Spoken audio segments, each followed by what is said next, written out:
Tax structure in India. तो पिछली video में हमने टैक्स का मीनिंग, इसके characteristics and types of taxes के बारे में पढ़ा था, जो 2 टाइप के थे, डायरेक्ट और इनडायरेक्ट टैक्स। उनके भी कैरेक्टरिस्टिक्स पढ़े थे, मेरिट डीमेरिट पढ़ी थी। तो अब हम पढ़ेंगे टैक्स स्ट्रक्चर इन इंडिया। ये हम जीएसटी के रिगार्डिंग पढ़ रहे हैं कि जीएसटी के आने से पहले और जीएसटी के आने के बाद जो इंडिया का टैक्स स्ट्रक्चर था वो कैसा था, पहले कैसा था, जीएसटी आने के बाद उसके अंदर क्या क्या चेंजेस किए गए थे। तो टैक्स स्ट्रक्चर यहाँ पर हम 2 टाइप से पढ़ेंगे, before GST and after GST. सबसे पहले बिफोर जीएसटी, मतलब कि जीएसटी आने से पहले टैक्स स्ट्रक्चर कैसा था इंडिया का। जीएसटी एप्लीकेबल हुआ था 1 जुलाई 2017 से, तो उससे पहले कैसा टैक्स स्ट्रक्चर था, किस टाइप से टैक्स लगते थे। तो सबसे पहले इसकी स्टडी करते हैं। बिफोर जीएसटी यहाँ पर 2 टाइप के टैक्स थे, डायरेक्ट टैक्स और इनडायरेक्ट टैक्स। जो डायरेक्ट टैक्स था वो हमने पहले भी पढ़ा है कि जिसमें जो बर्डन है वो किसी अदर पर्सन के ऊपर ट्रांसफर नहीं किया जा सकता, मतलब कि जिसके ऊपर टैक्स लगता था उसी पर्सन को वो पे करना होता है। जैसे कि इनकम टैक्स हो गया, वेल्थ टैक्स हो गया, गिफ्ट टैक्स हो गया। तो इस डायरेक्ट टैक्स के कुछ एग्जाम्पल थे। इसके बाद सेकंड टाइप का जो टैक्स था वो था इनडायरेक्ट टैक्स। इसमें बर्डन किसी अदर पर्सन के ऊपर ट्रांसफर हो सकता था, डायरेक्ट में नहीं होता था। इसमें बर्डन ट्रांसफर हो सकता है इनडायरेक्ट टैक्स के अंदर में। तो जो इनडायरेक्ट टैक्स है ये गुड्स और सर्विसेज से रिलेटेड है। जैसे जीएसटी क्या है, गुड्स और सर्विसेज से रिलेटेड है, और जीएसटी भी इनडायरेक्ट टैक्स के अंदर आता है। जीएसटी इसका एग्जांपल है इनडायरेक्ट टैक्स का, वो गुड्स और सर्विसेज से रिलेटेड है। तो ऐसे ही जीएसटी आने से पहले इनडायरेक्ट टैक्सेस लगते थे, बहुत सारे टैक्सेस लगते थे, तो वो गुड्स और सर्विसेज से रिलेटेड थे। और जीएसटी आने के बाद क्या हुआ, एक सिंपल जीएसटी लगने लग गया, तो ये सारे जो इनडायरेक्ट टैक्सेस थे उसके अंदर सबसम कर दिए गए थे। तो इनडायरेक्ट टैक्सेस के यहाँ पर कुछ टाइप्स दिए गए हैं, कुछ एग्जांपल है। जैसे कि एक्साइज ड्यूटी एक इनडायरेक्ट टैक्स था। ये एक्साइज ड्यूटी कब लगती थी, गुड्स को जब मैन्युफैक्चर किया जाता था, मैन्युफैक्चरिंग के ऊपर ये लगती थी एक्साइज ड्यूटी। उसके बाद सेल टैक्स था, जब भी सेल की जाती थी तब लगती थी, लेकिन कौन सी सेल, इंटरस्टेट सेल होती थी, जो इंटरस्टेट सेल के ऊपर सेल टैक्स लगता था इनडायरेक्ट टैक्स के अंडर में। इसके बाद था सर्विस टैक्स। सर्विस टैक्स होता था सर्विस से रिलेटेड, जब भी किसी सर्विसेज की सप्लाई की जाती थी तो उसके रिगार्डिंग सर्विस टैक्स लगता था। यहाँ पर जो एक्साइज टैक्स है वो गुड्स की मैन्युफैक्चर के रिगार्डिंग है, सेल टैक्स इंटरस्टेट सेल के रिगार्डिंग था, सर्विस टैक्स सर्विस पर लगता था, और कस्टम ड्यूटी जो होती थी इंपोर्ट ऑफ गुड्स के ऊपर, इंपोर्ट ऑफ गुड्स, जब भी गुड्स को इंपोर्ट किया जाता था तो कस्टम ड्यूटी लगती थी। मतलब कि किसी अदर कंट्री से अपने कंट्री के अंदर जब भी कोई गुड्स को इंपोर्ट किया जाता था, गुड्स मंगवाए जाते थे, तो कस्टम ड्यूटी पे करनी होती थी।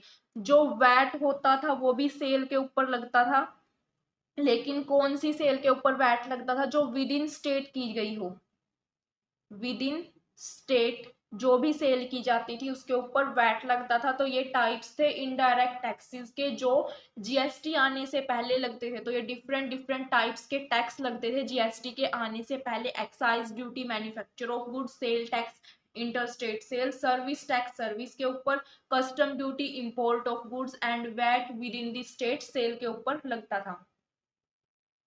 अब इसके बाद नेक्स्ट है आफ्टर जीएसटी, मतलब कि जीएसटी के आने के बाद टैक्स स्ट्रक्चर कैसा हो गया था इंडिया का। जीएसटी के आने के बाद भी यहाँ पर 2 टाइप के टैक्स थे जो वो इम्प्लीमेंट किए गए थे, डायरेक्ट और इनडायरेक्ट टैक्स। जब जीएसटी यहाँ पर इंट्रोड्यूस किया गया इंडिया के अंदर, तो डायरेक्ट टैक्सेस थे वो सेम रहे, डायरेक्ट टैक्सेस के अंदर कोई चेंज नहीं हुआ। जो डेफिनेशन पहले थी, जिस तरीके से पहले चार्ज किए जाते थे, तो डायरेक्ट टैक्सेस उसी तरीके से चार्ज किए जाने लगे। इनके अंदर जीएसटी की वजह से कोई भी चेंज नहीं हुआ, इनके खुद के कुछ प्रोविजंस की वजह से इनमें चाहे चेंज हुआ हो, लेकिन जीएसटी की वजह से डायरेक्ट टैक्सेस के अंदर कोई चेंज नहीं किया गया था।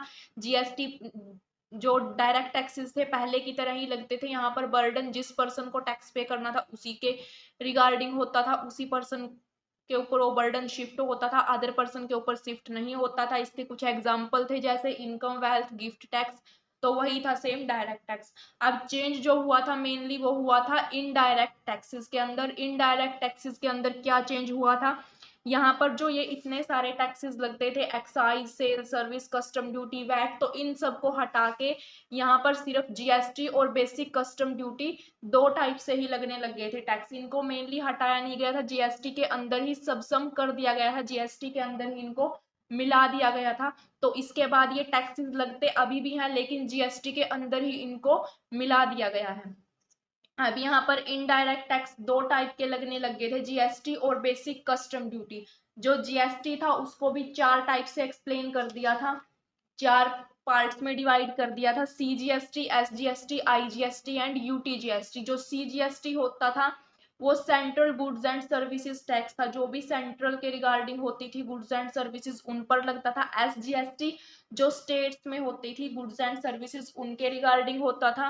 और IGST integrated goods and services tax, और UTGST union territory goods and services tax. जब भी यूनियन टेरिटरी में कोई भी गुड्स और सर्विसेज की सप्लाई होती थी तो उसके रिगार्डिंग यूटीजीएसटी लगता था। अब जो ये हमने ऊपर इनडायरेक्ट टैक्सेस के टाइप्स पढ़े थे बिफोर जीएसटी, ये वाले टैक्सेस सब सम करके जीएसटी के अंदर आ गए थे। और जीएसटी के अंदर ये मेनली सीजीएसटी सेंट्रल जीएसटी था जो, और स्टेट जीएसटी, इन्हीं के अंदर सब सम किए गए थे ये। जैसे कि सीजीएसटी था जो सेंट्रल जीएसटी, उसके अंदर कौन कौन से टैक्सेस को मिलाया गया था, सेंट्रल एक्साइज ड्यूटी थी वो सीजीएसटी के अंदर आ गई थी, एडिशनल ड्यूटी ऑफ एक्साइज, ऐसे ही कस्टम सर्विस टैक्स। तो इस टाइप के जो टैक्सेस थे वो सीजीएसटी के अंदर मिक्स कर दिए गए थे। और जो एसडीएसटी था उसके अंदर में जो स्टेट के रिगार्डिंग वैट लगता था, सीजीएसटी के अंदर सेंट्रल के रिगार्डिंग वैट आ गया था, और जो एसजीएसटी था उसके अंदर स्टेट के रिगार्डिंग जो वैट लगता था, central sale tax, purchase tax, luxury tax, entry tax, entertainment tax, या फिर एडवर्टाइजमेंट के ऊपर जो टैक्स लगते थे। और अदर टाइप्स के जो टैक्सेस होते हैं जैसे कि लॉटरी, बैटिंग, गैम्बलिंग के ऊपर जो टैक्सेस लगते थे वो सारे के सारे स्टेट के रिगार्डिंग आ गए थे, स्टेट टैक्स के अंदर उनको इंक्लूड कर दिया गया था।